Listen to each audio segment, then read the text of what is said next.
A Mancomunidade do Salnés está a preparar todo o seu arsenal para conquistar o público da Feira Internacional de Turismo. A cita será en Madrid e o ente ten prevista a súa presentación o xoves. Allí estaremos el jueves, como todos los años, y seguir promocionando el turismo, que es lo importante y que es de lo que nos ha dado más alegrías económicas este año, está claro. O sea, el crecimiento del turismo en la comarca, en Galicia, ha sido brutal. O ente comarcal compartirá stand co Concello de Illa de Arousa e centrará gran parte dos seus esforzos en proxectar unha imaxe moderna do seu territorio, ofrecendo os atractivos a un público con forte presenza profesional. Este año vamos a hacer una presentación de la apuesta de nuevo por las nuevas tecnologías, va a ser o Salnés 4.0, y bueno, vamos a hacer la primera exposición de lo que sería una visita ya al Salnés, pero utilizando tecnología de 3 dimensiones, sobre mapas, va a ser moi interesante. O presidente da Mancomunidade amosouse moi satisfeito polos resultados que xa conseguiron en edicións pasadas de Fitur,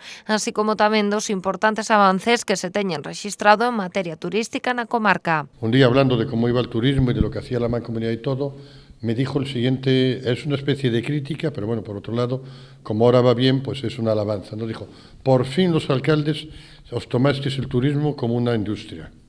Bien. Pues estamos entonces, si el sector nos ve así, pues se lo agradecemos y seguiremos profesionalizando y tratándolo de forma de industria, de PIB, de creación de empleo y de todo. Y en Fitur nos veremos.